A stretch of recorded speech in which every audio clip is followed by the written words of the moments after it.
Hola a todos, qué increíble tenerlos aquí para sumergirnos en este nuevo análisis basado en las siempre profundas enseñanzas del padre Mike Schmitz, gracias a la producción de Ascension. Hoy nuestro objetivo es claro, vamos a crear juntos una reflexión espiritual y un plan de acción real para nuestras vidas. No nos vamos a quedar solo en la teoría o en simples datos históricos, para nada. Haremos un recorrido fascinante, paso a paso, desde una verdad teológica súper profunda hasta llegar a un desafío diario y concreto que nos ayudará con nuestro estado espiritual actual. Prepárense, porque ver la historia desde esta perspectiva tiene el poder de cambiar por completo cómo enfrentamos nuestras propias batallas internas. Bueno, entremos de lleno en esto. Quiero que arranquemos con un pensamiento del padre Mike que es, francamente, impactante. Él nos hace ver cómo el simple hecho de no buscar la voluntad de Dios, ese momento exacto en el que nos negamos a preguntar cuál es el siguiente paso, nos lleva directo al desastre.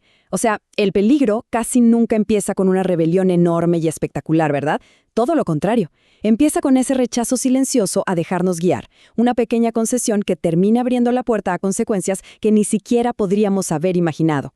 Para entender la gravedad de esto, solo hay que ver lo rápido que escalaron los problemas para el rey David. Es una progresión que da escalofríos.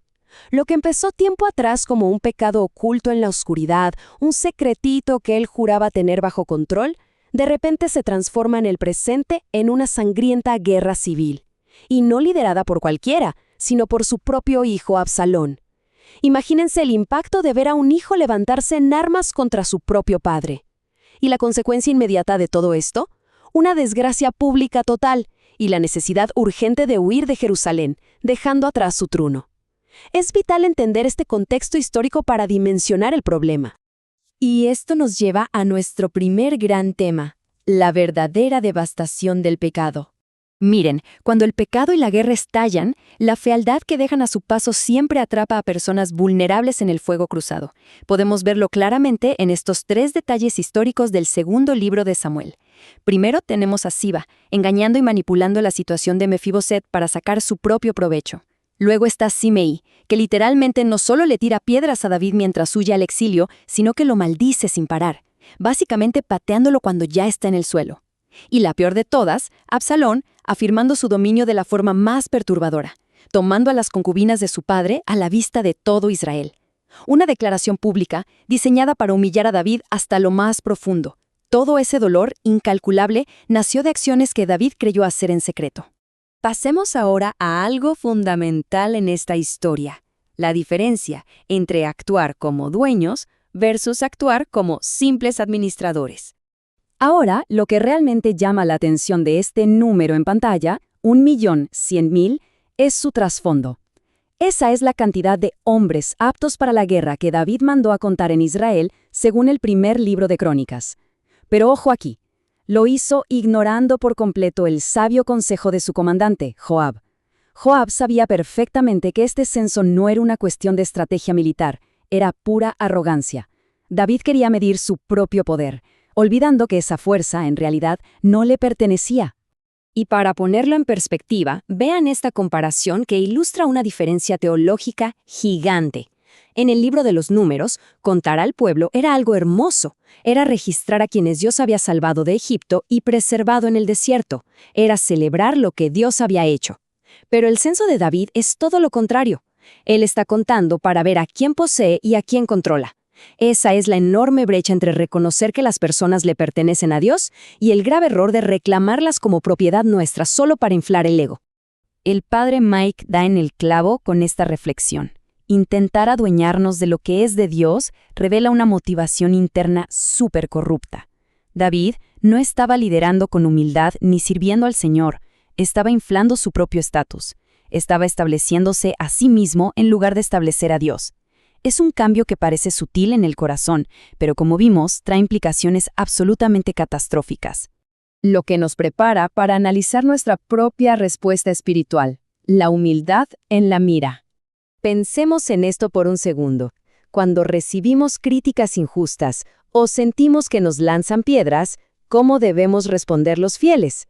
La forma en que David reacciona ante las maldiciones de Simei que mencionamos hace un momento nos da una verdadera clase magistral sobre cómo mantener la humildad bajo la presión más extrema imaginable. Imagínense la tensión del momento. David va huyendo, exhausto, y Simei le lanza piedras. Abisai, el comandante de David, está furioso y pide permiso para ir y cortarle la cabeza a Simei. Pero David lo detiene en seco. Le dice, déjenlo que maldiga. Es asombroso. David se da cuenta de que ya no le queda espacio para el orgullo. Reconoce que por sus errores del pasado no es inmune a esta desgracia. Así que acepta las maldiciones, silencia sus ganas de venganza y simplemente espera que el Señor vea su aflicción y tenga compasión. Y aquí hay un punto revelador del padre Mike. Ver esto como una señal de arrepentimiento genuino. Es esa mentalidad increíble de decir, ¿saben qué? Si realmente conocieran el estado de mi corazón a veces, si supieran toda la rebelión que llevo por dentro contra el Señor, entonces sí, su crítica no significa nada. Ante la crítica, deberíamos recordar que nuestra propia rebelión interna, eso que solo Dios y nosotros sabemos, suele ser mucho peor que cualquier señalamiento externo. Entonces, el punto crucial de todo nuestro análisis, el núcleo teológico, es el siguiente. Esta es la conclusión central del padre Mike, nuestra gran verdad de hoy.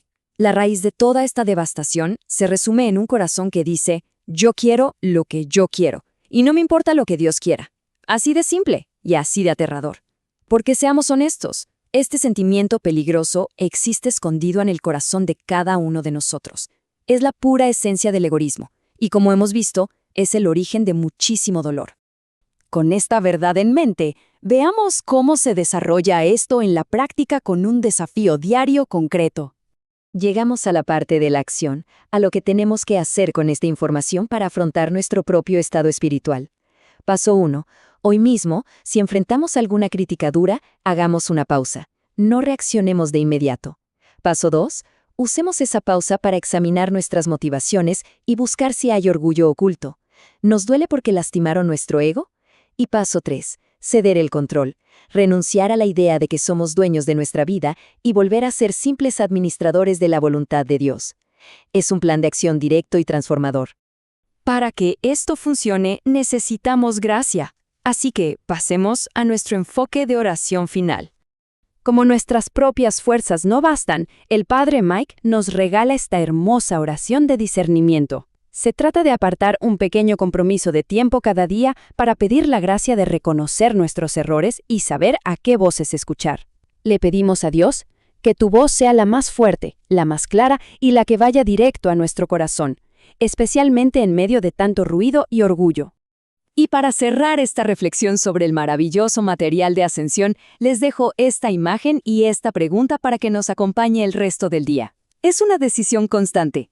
¿Elegiremos que nuestro corazón sea un agente de devastación por querer tener el control absoluto o cederemos ese control para ser agentes del bien que le pertenecen plenamente a Dios?